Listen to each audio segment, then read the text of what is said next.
بسم اللہ الرحمن الرحیم الحمدللہ رب العالمین والصلاة والسلام علی النبی الکریم الامین وعلی آلہ وصحبہ اجمعین اما بعد۔ تو موضوع ہے ملک کے موجودہ حالات اور سیرت کی رہنمائی۔ اس میں دو بنیادی الفاظ ہیں۔ ایک تو ملک کے موجودہ حالات ہیں جن کے سلسلے میں کوئی دو رائے نہیں ہے کہ وہ حالات بہت ہی تشویشناک ہیں، خراب ہیں، اور خاص طور سے مسلمانوں کے لیے گویا کہ زمین تنگ ہوتی جا رہی ہے، مواقع کم ہوتے جا رہے ہیں، پریشانیاں بڑھتی جا رہی ہیں۔ تو اس میں کوئی دو رائے نہیں ہے۔ صرف اس میں اختلاف ہو سکتا ہے کہ کسی کو اس میں شدت بہت زیادہ محسوس ہو اور کسی کو شدت کچھ کم محسوس ہو۔ دوسرے اہم الفاظ ہیں سیرت کی رہنمائی، سیرت پاک صلی اللہ علیہ وسلم کی رہنمائی۔ اس سلسلے میں یہ جس طرح سے قرآن مجید ہدایت کی کتاب ہے، اسی طرح سے اللہ کے رسول صلی اللہ علیہ وسلم کی پوری سیرت وہ رہنمائی کی کتاب ہے۔ یہ الگ بات ہے کہ قرآن مجید کو برکتوں کی یعنی ثواب حاصل کرنے کی اور برکت حاصل کرنے کی کتاب بنا لیا گیا، اور اسی طرح سے اللہ کے رسول صلی اللہ علیہ وسلم کی سیرت کو عقیدت اور محبت کا اظہار کرنے کا موضوع بنا لیا گیا۔ لیکن حقیقت میں دونوں کا تعلق ہدایت سے ہے، دونوں ہدایت کا سرچشمہ ہے۔ قرآن مجید بھی ہدایت کا سرچشمہ ہے اور اللہ کے رسول صلی اللہ علیہ وسلم کی سیرت بھی ہدایت کا سرچشمہ ہے۔ تو اسی لیے قرآن مجید کے تعلق سے بہترین بات وہ ہے جو کہ ہدایت کے حوالے سے کی جائے، اور سیرت پاک صلی اللہ علیہ وسلم کے سلسلے میں بھی بہترین بات وہ ہے جو کہ رہنمائی کے حوالے سے کی جائے۔ ایک سوال یہ پیدا ہوتا ہے، میں حالات کے تذکرے میں نہیں جاؤں گا، اس سے آپ سب لوگ واقف ہیں۔ سوال یہ پیدا ہوتا ہے کہ اگر حالات اچھے ہوتے یا اچھے ہو جائیں تو ہم کیا کریں گے، یا اگر اچھے ہوتے تو ہم کیا کرتے۔ مثال کے طور پر کسانوں کا آندولن ایک طرح سے کامیاب ہو گیا تو اب وہ واپس چلے جائیں گے، اور ایک گمان غالب یہ ہے کہ اب ایک پہلے جیسی ایک نارمل زندگی گزاریں گے۔ کچھ اور مطالبات ان کے ہوں گے تو وہ بھی رکھ دیں گے، اگر وہ بھی منظور ہو گئے تو اس کے بعد پھر اور زیادہ وہ نارمل ہو جائیں گے، تو ان کی زندگی نارمل ہو جائے گی، پھر وہ کھیتی باڑی میں مصروف ہو جائیں گے کیونکہ ان کا جو مقصد تھا وہ حاصل ہو گیا۔ فرض یہ کریں کہ مسلمانوں کے جو موجودہ حالات ہیں وہ حالات بدل جاتے ہیں اور ان کو یہ ضمانت مل جاتی ہے کہ NRC نہیں ہوگا، ان کو یہ ضمانت مل جاتی ہے کہ ان کا پرسنل لا محفوظ رہے گا، ان کو یہ ضمانت مل جاتی ہے کہ ان کو جو ملازمت وغیرہ کے تعلق سے، مواقع کے تعلق سے جو ان کی شکایتیں ہیں وہ دور کر دی جائیں گی، ان کی عبادت گاہیں محفوظ رہیں گی، اس کی بھی ضمانت دے دی جائے، اور وہ ایک عزت باعزت زندگی گزاریں گے، اس کی یقین دہانی کرا دی جائے۔ تو اس کے بعد پھر مسلمان یہاں اس ملک میں کیا کریں گے، ان کو کیا کرنا چاہیے؟ کیا ان کو ان کی منزل مل جائے گی کیونکہ جو بھی ان کے مطالبات تھے وہ پورے ہو گئے، یا ان کی منزل ان مطالبات سے آگے کی ہے؟ یہ اصل میں غور کرنے کی بات ہے۔ تو اس پس منظر میں ہم یہ دیکھتے ہیں کہ اللہ کے رسول صلی اللہ علیہ وسلم کے زمانے میں جب مسلمانوں کے حالات بہت اچھے ہو گئے تو پھر آپ نے کیا کیا؟ کیونکہ اگر ہمارا ہدف ہمارے مطالبات تک رہا، جو اس وقت عام طور سے مطالبات ہیں ملی مطالبات مسلمانوں کے، تو گویا کہ پھر اس کے بعد پھر اس کے آگے پھر خاموشی ہے، یعنی پھر آپ کے کرنے کے لیے کوئی کام نہیں رہے گا۔ لیکن اگر یہ معلوم ہو جائے کہ نہیں، ہدف کچھ اور ہے اور بڑا ہدف ہے، ان حالات سے بھی بڑا ہدف ہے، تو پھر اصل توجہ اس پر مرکوز رکھنی ہوگی، اور باقی حالات کے ساتھ کیسے ڈیل کرتے ہیں وہ ایک الگ موضوع رہے گا جس پر ساتھ میں توجہ دی جائے گی۔ تو سوال یہ ہے کہ اچھے حالات میں اللہ کے رسول صلی اللہ علیہ وسلم نے کیا کیا؟ تو پہلی بات یہ کی کہ دعوت کے کام کو جاری رکھا جو پہلے سے جاری تھا، اہل اسلام کی دینی تعلیم و تربیت کی، اسلامی تہذیب و تمدن کی تعمیر کی، اور بہترین افراد سازی کی۔ ایسے افراد تیار کیے جو کہ پوری دنیا کی امامت اور قیادت کے اہل ثابت ہوں۔ اس کے علاوہ بھی بہت سے کام آپ اس میں اضافہ کر سکتے ہیں، لیکن جو بڑے کام تھے جس کے لیے آپ کی گویا کہ ساری توانائی صرف ہوئی، صبح و شام کی اور گویا کہ 10 سال مدنی دور کی، تو وہ جو ہے وہ اصل میں یہ تھے بنیادی طور پر 4 کام کہ دعوت کے کام کو جاری رکھا، جس کا نتیجہ یہ ہوا کہ مدینے یعنی جنگ بدر کے موقع پر مسلمانوں کی تعداد جمع ہونے والی وہ 313 تھی، اور 6 سال کے بعد فتح مکہ کے موقع پر یا حجۃ الوداع کے موقع پر 7-8 سال کے بعد یہ تعداد جو ہے وہ 1,30,000 ہو گئی۔ تو محض 7-8 سال میں 313 کا 1,30,000 ہو جانا یہ اسی دعوتی جدوجہد کا نتیجہ تھا۔ اس کے علاوہ کوئی اور فیکٹر ہمیں نظر نہیں آتا ہے۔ پھر آپ یہ دیکھیں کہ جتنے لوگ بھی دین میں داخل ہو رہے تھے ان کی مسلسل دینی تعلیم و تربیت کا انتظام کیا، جس کے نتیجے میں پوری امت جو ہے، پوری قوم، پوری امت وہ عدول قرار پائی، یعنی قابل اعتماد۔ تو ایک پوری قوم کو عدول بنا دینا، صحابۃ کلہم عدول کا مشہور جملہ آپ سنتے ہیں، تو ایک پوری قوم کو، ایک پوری کمیونٹی کو عدالت کے مقام پر پہنچا دینا، یہ ایک زبردست دینی تعلیمی اور تربیتی نظام کا نتیجہ تھا۔ پھر اسلامی تہذیب و تمدن کی تعمیر کی، ایک ریاست قائم کی، ریاست کے خد و خال متعین کیے، ایک مثالی ریاست قائم کی جس کا اپنا دستور تھا، جس کی اپنی غیر معمولی ممتاز خصوصیات تھی، اور وہ ساری چیزیں دنیا نے دیکھی۔ اور پھر افراد تیار کیے جن افراد نے آگے اس پورے منصب کو اور اس پورے مشن کو سنبھالا۔ تو یہ وہ کام کیے جو اللہ کے رسول صلی اللہ علیہ وسلم نے اچھے حالات میں، مشکل حالات میں اللہ کے رسول صلی اللہ علیہ وسلم نے کیا کیا، اس پر بھی ہمیں نظر ڈالنی چاہیے۔ تو دعوت کا کام شروع کیا اور اس کو جاری رکھا، حالات کتنے ہی زیادہ مشکل تھے لیکن یہ کام نہیں رکا۔ اہل اسلام کی دینی تعلیم و تربیت کی، چنانچہ آپ دیکھتے ہیں کہ جیسے ہی دعوت کا کام شروع ہوا، نبوت کا کام، ویسے ہی دار ارقم کی درسگاہ کھل گئی اور وہاں پر لوگوں کی تعلیم و تربیت شروع ہو گئی، اور حالات کتنے ہی مشکل ہوئے یہ تعلیم و تربیت کا سلسلہ نہیں رکا۔ پھر اسلامی تہذیب کی بنیاد سازی بھی اسی دوران جاری رہی، بنیادیں رکھی گئیں، ان کی تربیت کی، ان کو نشین کیا گیا۔ چنانچہ آپ دیکھیں کہ امرہم شورا بینہم کی آیت اسی زمانے میں دنیا کے سامنے تلاوت کی گئی، والذین اذا اصابہم البغی ہم ینتصرون اسی زمانے میں سنائی گئی، عفو درگزر کے اصول اسی زمانے میں بتائے گئے۔ تو ایسے بہت سارے اسلامی تہذیب کے اصول اور بنیادیں وہ مکی دور میں انتہائی مشکل حالات میں رکھی گئیں، اور پھر حالات کو صحیح رخ پر رکھنے کی ساری کوششیں بھی کی، اس پر آگے گفتگو کریں گے۔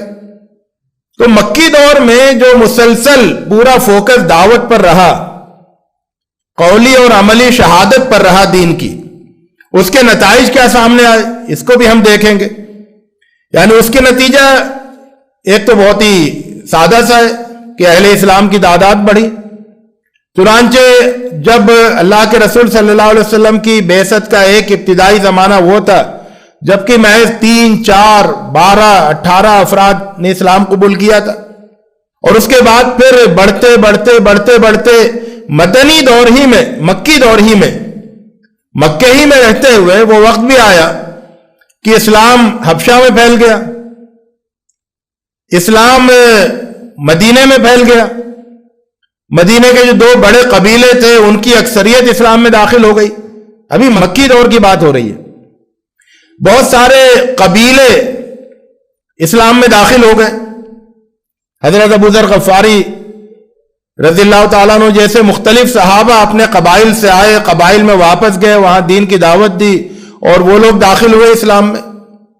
تو اس طرح سے یہ تعداد بڑھتی رہی، اسلام کی قوت بڑھی کہ آپ نے دیکھا کہ مکے کے جو بہت ہی طاقتور لوگ تھے جن کے ہاتھ میں گویا کہ مکے کے دبنگ لوگ سمجھے جاتے تھے، بااثر لوگ سمجھے جاتے تھے، حضرت حمزہ رضی اللہ تعالیٰ عنہ، حضرت عمر رضی اللہ تعالیٰ عنہ، حضرت سعد ابن ابی وقاص رضی اللہ تعالیٰ عنہ، حضرت عبد الرحمن ابن عوف رضی اللہ تعالیٰ عنہ، ایسے بڑے بڑے لوگ وہ اسلام میں داخل ہوئے۔ حبشہ کا بادشاہ نجاشی وہ اسلام میں داخل ہو گیا اسی دوران، یا اسلام سے متاثر تو ہو گیا، اور اس کی دعوت جو اس کے یعنی دین کی دعوت اس ملک میں پھیلنے لگی۔ تو اس طرح سے آپ دیکھتے ہیں کہ وہ دعوت جو ابھی کچھ ہی سال پہلے شروع ہوئی تھی، اور اس میں 3 4 5 15 18 افراد تھے، وہ مسلسل دعوتی جدوجہد کے نتیجے میں تمام تر مشکل حالات کے باوجود وہ تعداد بھی بڑھتی گئی اور قوت بھی بڑھتی گئی، اور مکی دور ختم ہوتے ہوتے اسلام ایک بہت ہی طاقتور وجود کی حیثیت سے اپنی طاقت، اپنا وجود منوا چکا تھا۔ پھر آپ یہ بھی دیکھیں کہ اسی دعوتی جدوجہد کے نتیجے میں آزمائشیں کم ہوتی چلی گئیں۔ وہ آزمائشیں جو کہ شروع میں تھیں، درمیان میں تھیں، بالکل آخر میں جا کر پھر ان آزمائشوں کا زور ٹوٹنے لگا، اور اس کی وجہ یہ ہوئی کہ دعوتی جدوجہد کے نتیجے میں طاقت میں اضافہ ہوا۔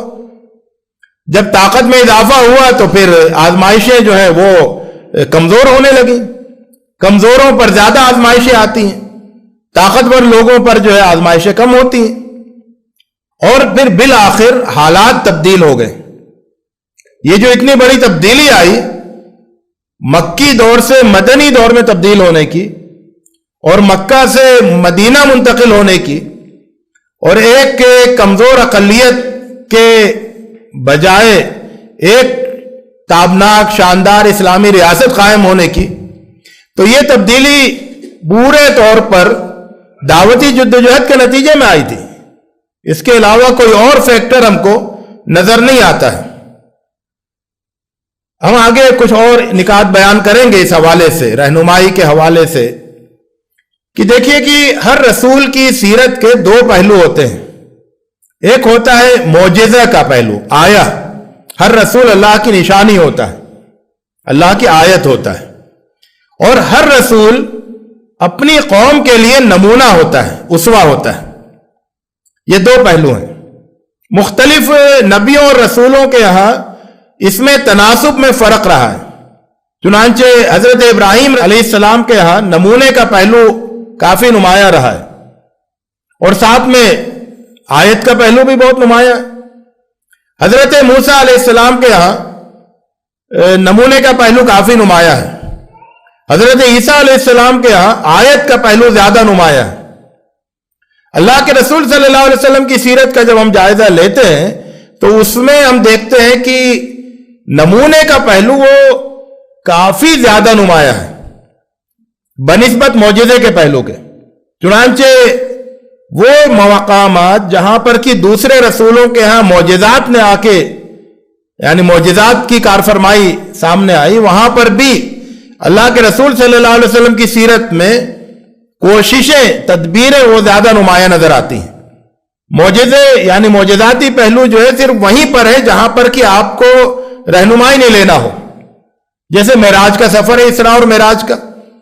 تو یہ سفر تو ایسا نہیں ہے کہ اس میں ہمیں بھی ویسا کوئی سفر کرنا ہے جس کے لیے ہمیں کچھ سیکھنا ہو، تو وہ تو معجزاتی طریقے پہ ہو گیا، راتوں رات سبحان الذی اسریٰ بعبدہ لیلا من المسجد الحرام الی المسجد الاقصی۔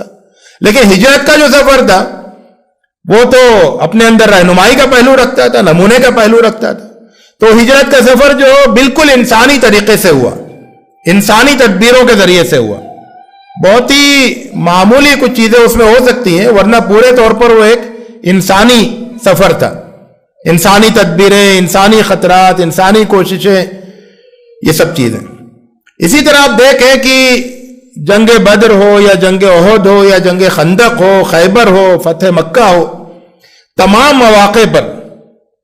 مواقع پر تدبیریں نمایاں رہی ہیں، اور اس طرح سے اللہ کے رسول صلی اللہ علیہ وسلم کی سیرت جو ہے اس میں نمونے کا پہلو، اسوہ کا پہلو وہ بہت نمایاں رہا ہے، اور جو معجزے کا پہلو ہے وہ ہمیشہ کافی پردے میں رہا ہے، اس کا تناسب بہت کم رہا ہے۔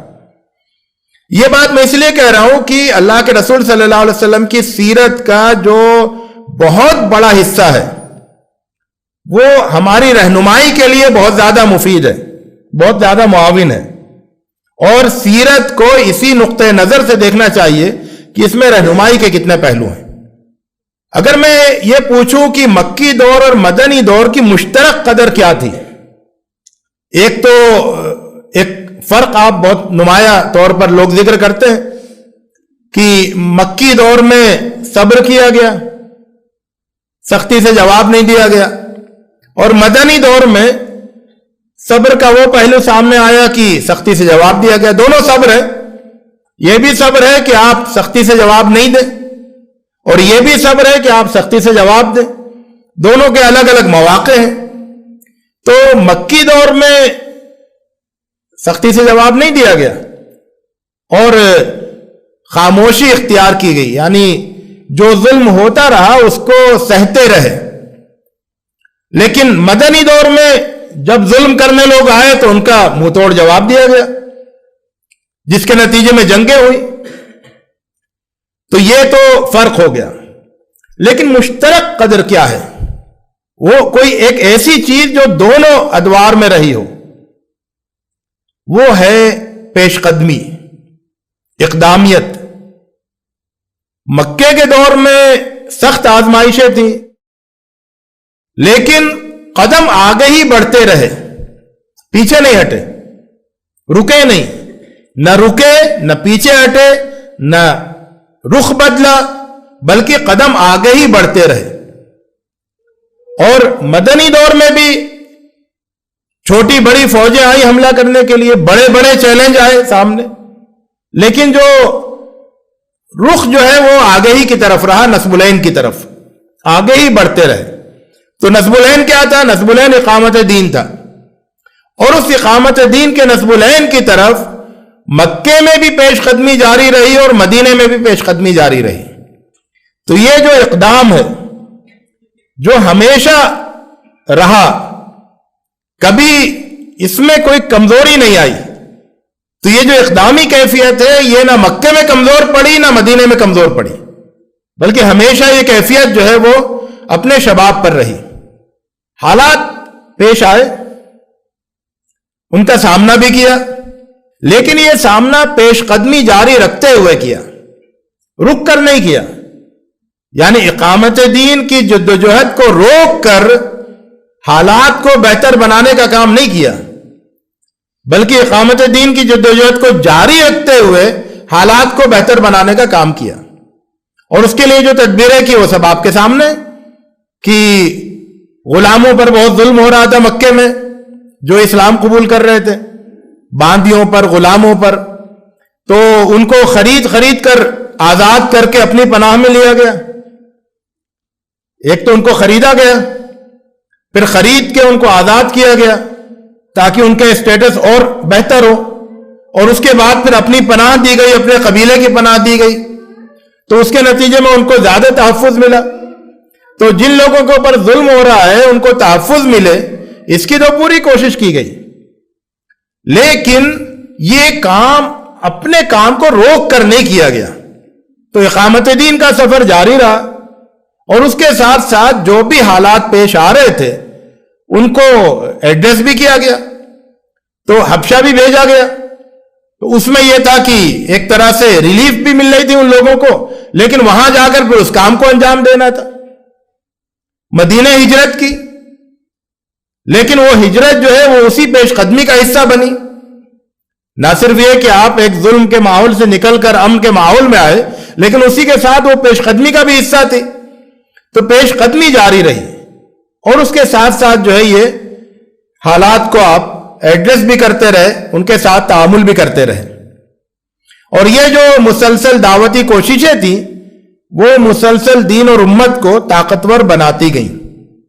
رد عمل پرتشدد تھا، سخت تھا، ظالمانہ تھا، اور پوری انبیائی تاریخ یہ بتاتی ہے کہ جو رد عمل ہوتا ہے وہ ہمیشہ ظالمانہ اور پرتشدد رہا ہے، کیونکہ جن لوگوں کی طرف سے رد عمل ہوتا ہے ان کے پاس دلائل کی قوت نہیں ہوتی ہے، تو دلائل میں شکست کھا جانے کے بعد ان کے اوپر جو ہے بوکھلاہٹ طاری ہوتی ہے، کھسیاہٹ طاری ہوتی ہے، جھجلاہٹ طاری ہوتی ہے، جس کے نتیجے میں ان کا رد عمل جو ہے وہ شدید ہو جاتا ہے۔ تو رد عمل پرتشدد رہا، مکے میں رہا پرتشدد، مدینے میں رہا پرتشدد، لیکن اس کے باوجود اللہ کے رسول صلی اللہ علیہ وسلم نے اپنی جد و جہد کو پرامن بنا کر رکھا۔ تو اگر رد عمل پرتشدد ہو تو اس کا یہ مطلب نہیں ہے کہ عمل کی کیفیت بدل جائے اور وہ پرتشدد ہو جائے۔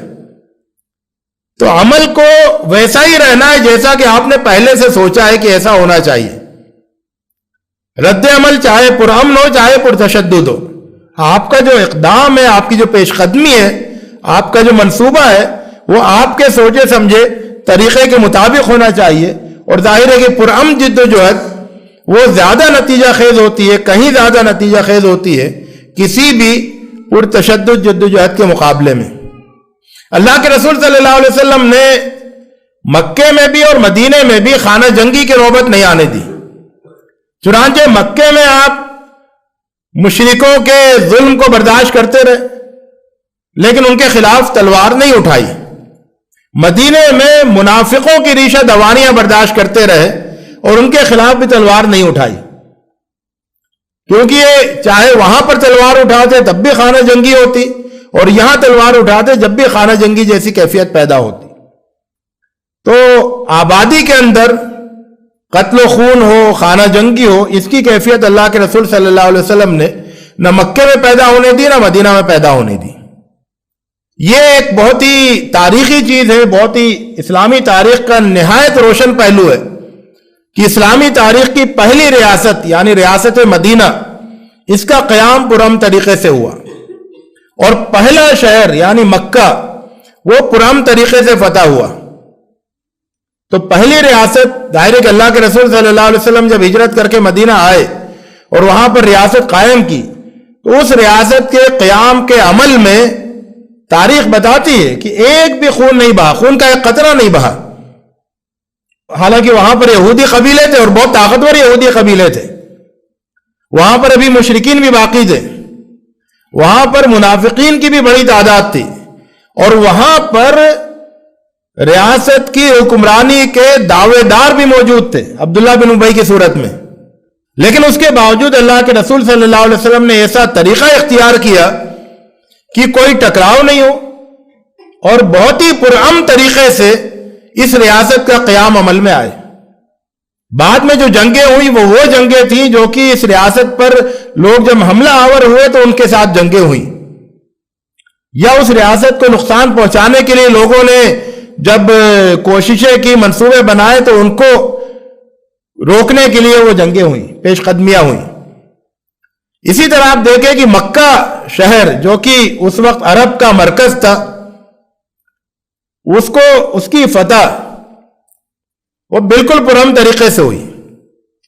اگر کہیں کوئی جھڑپ ہوئی بھی تو جھڑپ کی وجہ جو ہے وہ ان لوگوں کی شرارت تھی اور اس کو فوراً کنٹرول کیا گیا اور کم سے کم کیا گیا، لیکن فتح جو ہوئی وہ پرامن طریقے سے ہوئی۔ تو اس کے اندر پیغام ہے۔ پھر اسی طرح آپ ایک اور دیکھیں کہ اللہ کے رسول صلی اللہ علیہ وسلم سے دشمنی کرنے والے مکے میں بھی تھے اور مدینے میں بھی تھے، لیکن اللہ کے رسول صلی اللہ علیہ وسلم نے اپنی طرف سے دشمن سازی کی کوئی مہم نہیں چلائی، اور یہ کیفیت مکے میں نہیں تھی اور نہ مدینے میں تھی کہ جو مسلمان نہیں ہیں وہ اسلام کے دشمن ہیں۔ یہ بات نہ مکے میں تھی نہ مدینے میں تھی۔ چنانچہ جو سخت دشمن تھے، کھلے ہوئے دشمن، وہ تو اپنی جگہ تھے، انہوں نے خود اپنے آپ کو دشمن ڈکلیئر کیا تھا، لیکن اس کے علاوہ پوری آبادی کو اللہ کے رسول صلی اللہ علیہ وسلم نے ایک نیوٹرل آبادی، ایک غیر جانبدار آبادی کی حیثیت سے اس کے ساتھ تعامل کیا تھا۔ اگرچہ وہ لوگ آپ کی بات کو نہیں سن رہے تھے، آپ کو جھٹلا بھی رہے تھے، آپ کی مخالفت بھی کر رہے تھے، لیکن اس کے باوجود انہیں آپ نے دشمن نہیں ڈکلیئر کیا تھا۔ وہ دشمنوں کے بنائے ہوئے معاہدوں میں شامل بھی ہو رہے تھے۔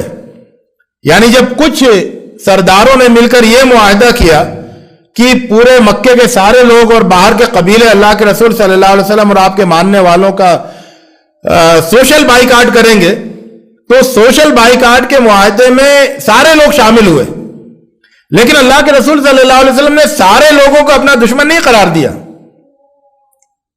بلکہ اس میں جو بہت ہی نمایاں اور یہ سب کرنے والے تھے وہ دشمن کی حیثیت سے سامنے تھے، لیکن باقی سارے لوگوں کی حیثیت سے جو وہ مخالفت کے باوجود اور اس طرح کی چیزوں میں شریک ہو جانے کے باوجود بھی وہ نیوٹرل ہی رہی، اور آپ نے ان کو اپنا غیر جانبدار مدعو ہی سمجھا، تو دشمنی والا تعلق ان کے ساتھ نہیں رکھا۔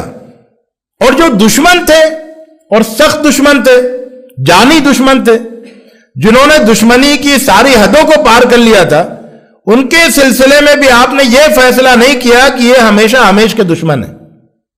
چنانچہ حضرت عمر رضی اللہ تعالیٰ عنہ بہت ہی سخت تھے دشمنی میں، لیکن آپ نے، اور ابو جہل تو بہت ہی زیادہ سخت تھا، لیکن آپ صلی اللہ علیہ وسلم نے دعا کی دونوں کی ہدایت کے لیے۔ عمیر بن وہب کتنا سخت دشمن تھا، لیکن اللہ کے رسول صلی اللہ علیہ وسلم نے اس کو بھی اس طرح سے اکوموڈیٹ کیا کہ وہ اسلام میں داخل ہو گیا، اور اس کے بعد بہت بڑا اسلام کا جانثار خادم بنا۔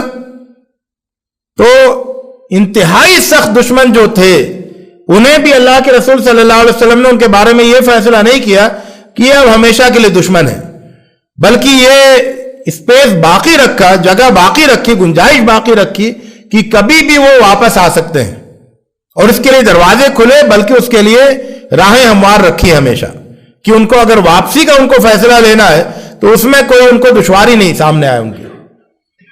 اللہ کے رسول صلی اللہ علیہ وسلم اور مسلمانوں نے مکے میں بھی اور مدینے میں بھی اپنی اخلاقی قوت کو ہمیشہ بہت بچا کر اور ترقی دے کر رکھا، اس کو کبھی ضائع نہیں ہونے دیا، اس کو کبھی نقصان نہیں پہنچنے دیا۔ چنانچہ آپ دیکھیں کہ مکے میں بھی تمام تر مخالفتوں کے باوجود اللہ کے رسول صلی اللہ علیہ وسلم اور آپ کے صحابہ کی اخلاقی بلندی کے سب لوگ قائل تھے، اور اس اخلاقی بلندی کے حوالے سے آپ کو اور آپ کے ساتھیوں کو ہمدردی ملتی تھی عام لوگوں کی۔ مدینے میں بھی آپ نے ایسے اقدامات نہیں کیے جس کی وجہ سے لوگوں میں کوئی بدنامی ہو۔ چنانچہ جب یہ کہا گیا کہ منافقوں کو قتل کر دیا جائے تو آپ نے کہا لوگ کیا کہیں گے کہ اپنے لوگوں کو قتل کر رہا ہے، تو یہ کیا ہے، یہ اخلاقی پوزیشن کمزور ہو رہی تھی۔ تو اللہ کے رسول صلی اللہ علیہ وسلم نے کسی بھی زمانے میں، نہ مشکل حالات میں نہ اچھے حالات میں، اپنی اخلاقی قوت کو ہمیشہ بہت چوٹی پر رکھا، اس کو کمزور نہیں ہونے دیا۔ پوری سیرت یہ بتاتی ہے، خاص طور سے مکی دور کی، پھر مدینے کی دور کی بھی، کہ اللہ کے رسول صلی اللہ علیہ وسلم کبھی ڈرے نہیں، آپ کے صحابہ کبھی نہیں ڈرے، الجھے نہیں آزمائشوں میں، کانٹوں میں الجھے نہیں، کبھی اپنے آپ کو بدلا نہیں، اپنے موقف کو نہیں بدلا، اور کبھی بھڑکے بھی نہیں۔ جو بھی کیا وہ بہت ہی سوچا سمجھا اور بہت ہی سنجیدہ رویہ اور سنجیدہ اپروچ تھی۔ مشکل سے مشکل حالات کے باوجود مایوسی کو قریب نہیں پھٹکنے دیا۔ یہ جو اللہ کے رسول صلی اللہ علیہ وسلم دعا کر رہے ہیں حضرت عمر رضی اللہ تعالیٰ عنہ کی ہدایت کے لیے، ابو جہل کی ہدایت کے لیے، یہ چیز کیا بتاتی ہے؟ یہ چیز یہ بتاتی ہے کہ آپ مایوس نہیں تھے کبھی۔ اور ایسے بہت سارے واقعات ہیں جو آپ کو بتائیں گے کہ اللہ کے رسول صلی اللہ علیہ وسلم نے کبھی بھی اپنے مدعوین سے مایوس نہیں ہوئے۔ طائف گئے، وہاں پر انہوں نے اتنا سخت سلوک کیا آپ کے ساتھ، نازیبا سلوک کیا، لیکن اس کے باوجود جو ہے آپ کو یہ امید تھی کہ ان کے آنے والی نسل جو ہے وہ اسلام میں داخل ہوگی، وہ ہدایت کو قبول کرے گی۔ تو یہ جو ہے کہ مایوسی جو ہے وہ کبھی نہیں آئی، چاہے مخالفت کتنی زیادہ ہو، دشمنی کتنی زیادہ ہو، اور آزمائشیں کتنی شدید ہوں۔ ایک اور پہلو آپ یہ دیکھیں کہ اللہ کے رسول صلی اللہ علیہ وسلم نے اس جد و جہد کے دوران، دعوتی جد و جہد کے دوران، گفتگو کی زمام کار وہ اپنے ہاتھ میں رکھی۔ مکے میں آپ دیکھیں کہ لوگ کیا چاہتے تھے کہ گفتگو اس طرح سے ہو کہ آپ دیوانے ہیں، آپ کے اوپر جن ہے، آپ جادوگر ہیں، آپ جو ہے لوگوں میں تفریق کرا رہے ہیں، آپ سماج کے لیے خطرہ ہیں، اس طرح کی چیزوں کو لوگ زیر گفتگو، موضوع گفتگو بنانا چاہتے تھے، لیکن اللہ کے رسول صلی اللہ علیہ وسلم نے اس کو موضوع گفتگو نہیں بننے دیا۔ اس کے بجائے کیا ہوا کہ آپ کی جو دعوت تھی، اپنی دعوت، وہ دعوت ہمیشہ موضوع گفتگو رہی۔ تو لوگ شراب خانے میں ہوتے تھے، لوگ بت خانے میں ہوتے تھے، لوگ خانہ کعبہ کی دیوار کے سائے میں بیٹھتے تھے، لوگ اپنی چوپال پہ یا اپنی مجلسوں میں رات کی کہانیوں کی مجلسوں میں بیٹھتے تھے، لیکن وہاں پر بھی ان کی گفتگو جو ہے وہ گفتگو کا موضوع وہ اللہ کے رسول صلی اللہ علیہ وسلم کی دعوت کے بنیادی عناصر ہوا کرتے تھے۔ قرآن مجید کی آیتیں نازل ہوتی ہیں اور وہ موضوع گفتگو بن جاتی، وہی آتی اور موضوع گفتگو بن جاتی۔ اللہ کے رسول صلی اللہ علیہ وسلم ایک بات کہتے اور وہ بات موضوع گفتگو بن جاتی۔ تو ابو لہب، ابو جہل اور دوسرے لوگ دوسری چیزوں کو موضوع بنانا چاہتے تھے جس سے کہ آپ کی دعوت کو نقصان پہنچے، امیج خراب ہو، آپ کی امیج خراب ہو، دعوت کی امیج خراب ہو، لیکن آپ نے اپنی گفتگو اتنی طاقتور طریقے سے ہمیشہ رکھی اور ان کی گفتگو کو اتنی خوبصورت سے نظر انداز کیا کہ پھر سماج میں گفتگو کی جو زمام کار ہے وہ آپ کے ہاتھ میں رہی اور آپ گفتگو کراتے رہے۔ مخالفت ہوتی رہی لیکن وہ مخالفت آپ کے پیغام کی ہوتی رہی، گفتگو آپ کا پیغامی گفتگو کا موضوع رہا۔ تو یہ ایک قابل غور پہلو ہے۔ اب میں اختتام کی طرف جا رہا ہوں۔ اللہ کے رسول صلی اللہ علیہ وسلم اور صحابہ نے اس پورے زمانے میں مکے سے لے کے مدینے تک جس چیز سے مدد حاصل کی، جس چیز کی طرف بار بار رجوع کیا، جس کو اپنا سہارا بنایا، وہ وَاسْتَعِينُوا بِاللَّهِ وَاصْبِرُوا اور وَاسْتَعِينُوا بِالصَّبْرِ وَالصَّلَاةِ کہ نماز اور صبر سے مدد حاصل کی۔ نماز اور صبر، تو نماز کا مطلب یہ ہے کہ آپ کا اللہ تعالیٰ سے تعلق بہت مضبوط ہے اور وہ مسلسل تازہ اور ہو رہا ہے، ترقی پا رہا ہے۔ تو اللہ تعالیٰ سے تعلق جس کے نتیجے میں توکل کی صفت پیدا ہوتی ہے، اور پھر صبر جس کے نتیجے میں آپ کے اندر کی قوتیں جو ہے وہ ترقی پاتی ہیں۔ تو آپ کے اندر کی قوتیں وہ ترقی پاتی ہیں صبر کے ذریعے سے، اور نماز کے ذریعے سے، توکل کے ذریعے سے اللہ تعالیٰ کی مدد حاصل ہوتی ہے، اور اس طرح سے اس راستے پہ آپ زیادہ قوت کے ساتھ اقدامی کیفیت میں آپ آگے بڑھتے رہتے ہیں۔ قرآن مجید کی آیتوں کا مقصد یہ ہے کہ ان سے دل کو اور قدم کو دونوں کا ثبات حاصل ہو، دل مضبوط ہو۔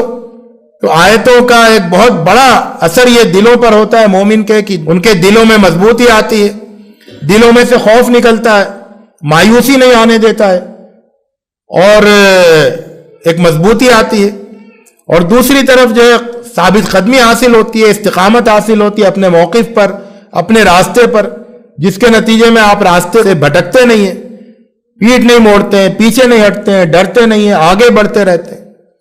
تو اس طرح سے یہ ایک پورا وہ تھا۔ کچھ پہلو میں نے آپ کے سامنے رکھے ہیں، وقت کم ہے، اور بہت سارے پہلو وہ ہیں جو کہ آپ خود سیرت کا مطالعہ کرتے ہوئے دیکھیں گے۔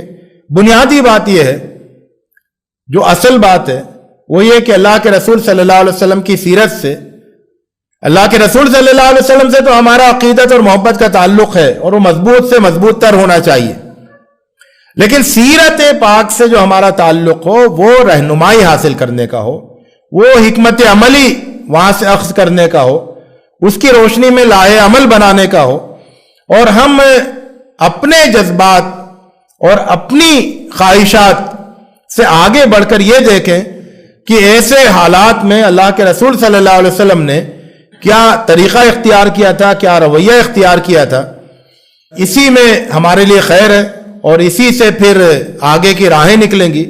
اللہ کے رسول صلی اللہ علیہ وسلم کی سیرت، جیسا کہ میں نے بتایا کہ وہ اس میں نمونے کا پہلو بہت ہی زیادہ نمایاں ہے، اور اس نمونے کے پہلو کا تقاضا یہ ہے کہ، اور اس میں جو خاص بات یہ ہے کہ وہ نمونہ بہت ہی متنوع قسم کا ہے، متنوع قسم کا ہے، اس میں مختلف طرح کے حالات ہیں۔ یعنی جب آپ کہتے ہیں کہ مکی دور، تو مکی دور کسی ایک حالت کا نام نہیں ہے، مکی دور کے بہت سارے اس کی آپ تقسیمیں کر سکتے ہیں. مدنی دور ہے تو اس کی بھی آپ بہت ساری تقسیمیں کر سکتے ہیں. نہ مدنی دور کسی ایک حالت کا نام ہے، نہ مکی دور کسی ایک حالت کا نام ہے. تو بہت سارے احوال، بہت سارے حالات، وہ سب کے سب سیرت نبوی میں جمع ہو گئے. اور اس کا نتیجہ یہ ہے کہ ہر زمانے میں اور ہر طرح کے حالات میں سیرت نبوی رہنمائی دینے کے لیے بہت ہی زیادہ مفید، معاون اور مددگار ہو سکتی ہے. اللہ رب العزت سے دعا ہے کہ وہ ہمیں مزید غور و فکر کرنے کی توفیق عطا فرمائے اور مزید روشنی دکھائے. وآخر دعوانا الحمدللہ رب العالمین. نحمدہ ونصلی علی رسولہ الکریم، اما بعد. خواتین و حضرات، ایک مدت کے بعد ہمارے ہاں یہ ہفتہ واری اجتماع اس ہال میں ہو رہا ہے. پہلے تو یہ اصطلاح نہیں تھی کہ آف لائن ہو رہا ہے کہ یہ آن لائن ہو رہا ہے، لیکن حالات نے ان سب ورڈز کو قائم کیا اور اب ہمارا ذہن بھی سمجھتا ہے. جیسے ہی پروگرام کی بات کرتے ہیں تو پوچھتے ہیں کہ یہ آن لائن ہوگا کہ آف لائن ہوگا. تو اللہ کا احسان ہے کہ آف لائن پروگرام ہمارا شروع ہوا اور بہت ہی شاندار، بڑی عالمانہ اور بڑی مفکرانہ تقریر سے، پریزنٹیشن سے ہمارا یہ اجتماع شروع ہوا. یہ بالکل سیرت کا بھی زمانہ چل رہا ہے، سیرت پر گفتگو بھی چل رہی ہے، اور حالات بھی جس طرح سے سنگین اور پیچیدہ تر ہوتے جا رہے ہیں، ان میں آج کی جو گفتگو ہے وہ بہت ہی موزوں، بہت ہی ریلیونٹ رہی. غور و فکر کرنے والوں کے لیے بہت کچھ مواد اس کے اندر موجود ہے. نبی کریم صلی اللہ علیہ وسلم کی سیرت کے سلسلے میں غازی صاحب نے بھی یہ بات کہی، اور ہم سب بھی جانتے ہیں کہ مسلمانوں کی رہنمائی کے دو ہی سورسز ہیں. ترکت فیکم امرین لن تضلوا ما تمسکتم بہما، کتاب اللہ و سنتی. تو گمراہ نہیں ہوں گے، راستہ ہمیشہ متعین کر سکتے ہیں، خواہ کتنے ہی پیچیدہ حالات کیوں نہ ہو، کتنا ہی گھٹا ٹوپ اندھیرا کیوں نہ ہو. روشنی کا مینار یہی ہے، اور سورس بتایا گیا اللہ کی کتاب اور میری سنت. جب ہم سنت کہتے ہیں تو اس میں حدیث بھی شامل ہے، اس میں سیرت بھی شامل ہے. بہرحال یہ ایک موضوع گفتگو کا ہے کہ سنت سے مراد کیا ہے. نبی کریم صلی اللہ علیہ وسلم کی سیرت کا مطالعہ تسکین قلب و جان بھی ہے، اور تخیل و تفکر کی راہ میں مینارہ نور بھی ہے. اور جو سیرت کا مطالعہ کریں گے ان کے لیے سامنے کی راہ روشن ہوتی ہے، منزل نظر آنے لگتا ہے، یا کم سے کم منزل نہ نظر بھی آئے تو اس راہ کے جو مائل سٹونز ہیں وہ نمایاں نظر آنے لگتے ہیں. اسی سیرت کا مطالعہ کرنا چاہیے. سیرت کا مطالعہ واعظین و مقررین بھی کرتے ہیں، لیکن ان کی ساری دلچسپی نبی کریم صلی اللہ علیہ وسلم کے مشن سے، آپ کے کردار سے، اور آپ نے قلیل ریسورسز میں عظیم جو نتائج برپا کیے اس پر ان کی نگاہ نہیں ہوتی. ان کی ساری نگاہ ہوتی ہے داستان سرائی کے لیے، قصہ گوئی کے لیے، جیسے ابھی بات بھی آئی کہ معجزانہ چیزوں کو دریافت کیا جائے. اور آپ صلی اللہ علیہ وسلم کی ہستی کو ما فوق الفطری ثابت کرنا، اور قصے چاہیے داستان سرائی کے لیے، مجلس کی رونق بڑھانے کے لیے ایک مطالعہ ایسا ہوتا ہے. یہ بایوگرافیکل اسٹڈی ہے، یہ عقیدت کا مطالعہ ہے. لیکن ہم یہاں جو ہال میں بیٹھے ہیں، ہمیں رسول صلی اللہ علیہ وسلم سے عقیدت بھی ہے، اور ہم سیرت کا مطالعہ عقیدت سے زیادہ افادیت کے لیے کریں گے کہ ہمارے لیے کیا اس میں فائدہ ہے آج کی دنیا میں، آج کے زمانے میں. یہ ہم دیکھیں گے. مطالعہ کیوں کرنا چاہیے سیرت کا، اس سلسلے میں ہم دو باتیں کہہ سکتے ہیں بہت صاف طور پر. نمبر ایک یہ ہے کہ یہ ملت ایک زندہ ملت ہے، سنگین حالات میں گھری ہوئی ہے، اس کی راہیں مسدود نظر آتی ہیں، حالات شدید تر ہوتے جا رہے ہیں. ایسے میں زندہ ملت کو کیا رسپانس دینا چاہیے، یہ سیرت کا مطالعہ ہمیں بتائے گا. اس لیے کہ نبی کریم صلی اللہ علیہ وسلم جب آئے دنیا میں تو اس سے زیادہ سنگین حالات تھے، اس سے زیادہ پریشانیاں تھیں، اور آپ صلی اللہ علیہ وسلم مصیبت کی ہر وادی سے گزرے ہیں، اور آپ کے سامنے مشکلات کے ہر کانٹے بچھائے گئے. اس کا مطالعہ کرنے سے ہمارے لیے رہنمائی ملتی ہے زندہ ملت کے لیے کہ حالات کو کیسے ریسپونڈ کریں. دوسرا یہ ہے کہ نبی کریم صلی اللہ علیہ وسلم کی سیرت کا مطالعہ کرنے کے لیے یہ بھی ضروری ہے کہ ہمیں استحضار ہے اس بات کا کہ ہم ایک داعی امت ہیں. ہم اس ملک میں داعیانہ کردار ہمیں ادا کرنا ہے، اور جنہیں یہ معلوم ہو کہ انٹلیکچول میدان میں بھی چیلنجز ہیں، سوشل میدان میں بھی چیلنجز ہیں، پولیٹیکل فیلڈ میں بھی چیلنجز ہیں، اور جس کے بعد سیرت ہو، نبی اکرم صلی اللہ علیہ وسلم کی سیرت، اس کا اگر استعمال نہ کریں تو یہ ویسا ہی ہوگا جیسے ہم اپنے ہاتھ میں عصائے موسیٰ رکھتے ہوں اور پھر بھی جو ہے فرعون سے ہم تھرانے لگے۔ قیادت کے منصب پر جو لوگ فائز ہیں ان کے لیے بھی ذمہ داری ہے کہ سیرت کا مطالعہ کریں، اس لیے کہ جو سیرت کا مطالعہ کریں ان کے لیے ید بیضا ہے، ہر مشکل سے نکلنے کی راہ اور روشنی یہاں ملتی ہے۔ یہ ہمارے لیے بہت ضروری ہے۔ بہت سے شاندار نکات آپ نے ہمارے سامنے پیش کی، سوالات بھی بہت شاندار آئے۔ بعض سوالات کے سلسلے میں غازی صاحب نے یہ موقف اختیار کیا، اور صحیح ہے کہ ہم سب کو مل کر سوچنا چاہیے، اور بعض باتوں کے سلسلے میں آپ نے جوابات بھی دیے۔ کانٹمپریری انڈیا، کانٹمپریری ورلڈ میں بعض ایسے حالات ہیں جو رسول اللہ صلی اللہ علیہ وسلم کے زمانے میں بھی تھے، وہ سملر چیزیں ہیں، اس لیے سملر رہنمائی ہے۔ ایڈورسٹیز زمانے میں بھی تھی، آج بھی ایڈورسٹیز پائی جاتی ہیں۔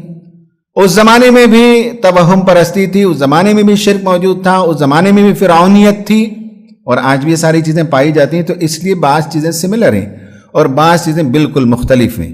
حکومت کا ڈھانچہ، نظریات، سائنس اینڈ ٹیکنالوجی، اس کے ایڈورس ایفیکٹ بھی ہیں، اس کے پازیٹیو ایفیکٹ بھی ہیں۔ یہ وہ پہلو ہیں جو آپ کو اخذ کرنا پڑے گا سیرت کے مطالعے سے کہ ان حالات میں ہمیں کیسے راستہ نکالنا چاہیے۔ آخری بات اس سلسلے میں بہت اچھی باتیں آئی ہمارے سامنے۔ آخری بات یہ ہے کہ یہاں جو لوگ بیٹھے ہیں ان کے لیے میں خاص طور پر یہ عرض کروں گا کہ سیرت کی کتابوں میں بہت سی ورائٹی ہیں، بہت سے وجوہات سے سیرت کا مطالعہ کیا جاتا ہے۔ محمود غازی صاحب نے ان کی جو وہ محاضرات تھیں، محاضرات سیرت، اس میں انہوں نے بتایا کہ رسول اللہ کی سیرت کو بعض لوگ جیوگرافی کے لحاظ سے پڑھتے ہیں، بعض لوگ ہسٹری کے لحاظ سے پڑھتے ہیں، بعض لوگ سبجیکٹ وائز پڑھتے ہیں، بہت سے وجوہات سے ہم پڑھتے ہیں۔ میں صرف آخری بات یہ عرض کرنا چاہتا ہوں، وہ یہ ہے کہ نبی کریم صلی اللہ علیہ وسلم کی سیرت کا مطالعہ جب کرتے ہیں تو اس میں دو کیٹیگرائزیشن ہے۔ ایک یہ ہے کہ ایسی کتابیں ہوتی ہیں جس میں آپ فرسٹ پیج کھولتے ہیں اور پہلی لائن ہی سے نبی کریم صلی اللہ علیہ وسلم ایک عظیم ہستی اور ایک عظیم انسان کی حیثیت سے مطالعہ کیا جاتا ہے۔ یہ ان لوگوں کے لیے جو آپ صلی اللہ علیہ وسلم کے عقیدت مند ہیں، آپ پر ایمان رکھتے ہیں، ان کے لیے پہلے لائن ہی سے اس طرح سے آپ کی سیرت بیان کی جاتی ہے۔ آپ کی پیدائش کے وقت ایسا ہو گیا، ایسا ہو گیا، ایسا ہو گیا، یہاں سے یہ گفتگو شروع ہوتی ہے۔ اور دوسرا طریقہ یہ ہوتا ہے کہ بعض جو سیرت نگار ہیں، کانسٹنٹ جارج ورجل ہے، ہنری اسٹوب ہے، یا اس طرح کے اور بہت سے لوگ ہیں جن لوگوں نے رسول صلی اللہ علیہ وسلم کی سیرت کو جس طرح سے لکھا ہے، میرا خیال یہ ہے کہ جب ہم سیرت کی بات کرتے ہیں تو آج کے زمانے میں یہ زیادہ اپلیکیبل طریقہ ہے پڑھنے کا اور پریزنٹ کرنے کا۔ وہ یہ ہے کہ ایک بچہ مکہ میں پیدا ہوا، وہ ٹرائبل سوسائٹی تھی اور ٹرائبل لاز تھے وہاں، اور ایک سٹی اسٹیٹ تھا، اس کا گورننس کا ایک طریقہ تھا۔ انہی گیون سچویشن میں ایک بچہ پیدا ہوتا ہے، بہت ہی ایڈورس سچویشن میں پیدا ہوتا ہے، یتیم ہے، اسیر ہے، ماں کا سایہ بھی جلدی سر سے اڑ گیا، پھر دادا کے پاس پلا، پھر دادا سے چچا کے پاس۔ آپ سوچئے کہ 8 سال کی عمر میں اس طرح مستقل جو ہے سرپرستی بدلتے رہنا، آج کے زمانے کے حساب سے، سائیکالوجی کے حساب سے اس کا ڈیپ امپیکٹ ہوتا ہے۔ لیکن ان سب میں اس بچے نے اپنے لیڈرشپ کی صلاحیتوں کو بڑھایا، اپنے کردار کو پیدا کیا، حالات کو سمجھا، معاملہ فہمی پیدا کی، تجارت کے میدان میں وہ لڑکا آگے بڑھا، بہت ہی سکسیسفل بزنس مین بنا۔ اس نے ٹریڈ میں جو ٹریولنگ کیے، صحرا کو دیکھا، آسمان کو دیکھا، زمین کو دیکھا، مختلف انسانوں کو دیکھا، زبانوں کو دیکھا، تہذیبوں کو دیکھا، کلچر کو دیکھا، ان سب سے اس نے کچھ چیزیں پائیں۔ اور ایک اور سیرت نگار نے لکھا ہے جو ویسٹ کے لوگ ہیں ان میں سے، تو آرتھر گلائن نے، کہ ان سب چیزوں سے رسول صلی اللہ علیہ وسلم غور و فکر کر کے خدا تک پہنچ چکے تھے۔ صرف یہ نہیں پتا تھا کہ خدا کون ہے، کیا ہم سے چاہتا ہے، لیکن ایک ہستی ہے۔ تو پھر دھیرے دھیرے جب اس طرح کی کتابیں ہم دوسروں کو بھی دیں گے، غیر مسلموں کو پڑھیں گے بھی، تو اس میں یہ ہے کہ انہی سچویشن میں اس بچے نے جوان ہو کر، بڑے ہو کر عظیم مقام کیسے پایا، نبی بن گئے، اور اس کے بعد رسول اللہ کی مخالفت تو لوگوں نے مشن کی لیکن کبھی آپ کے اخلاق و کردار پر حرف آنے نہیں دیا۔ ابھی جیسے ہمارے غازی صاحب نے بھی ساری باتیں بتائیں، تو اس طرح آبجیکٹو جو اسٹڈی ہوتی ہے، معروضی مطالعہ جو ہوتا ہے سیرت کا، ہم بھی کریں اور دوسروں کی بھی جب دینے لگیں، تو اس سے یہ ہوتا ہے کہ نبی کریم صلی اللہ علیہ وسلم کے جو دشمن ہیں یا نعوذ باللہ آپ کے سلسلے میں غلط خیالات رکھتے ہیں، وہ بھی جب پڑھتے ہیں تو آپ کی عظمت کے معترف ہو جاتے ہیں۔ تو سیرت کے مطالعہ کا ایک آبجیکٹو طریقہ یہ ہے، اس طرح کی چیزوں کو ہم پڑھیں، اس طرح کی چیزوں کو ہم ڈسکس کریں لوگوں کے سامنے، جو بالکل آبجیکٹو ہو، اور گیون سچویشن میں کیسے ہم عظمت کے آسمان تک پہنچ سکتے ہیں، یہ بہت ضروری ہے۔ اللہ تعالیٰ سے دعا ہے کہ اللہ تبارک و تعالیٰ ہمیں سیرت کا مطالعہ کرنے اور اپنے زمانے کے لحاظ سے اسے رہنمائی پانے کی توفیق عطا فرمائے، آمین۔ وآخر دعوانا ان الحمد للہ رب العالمین۔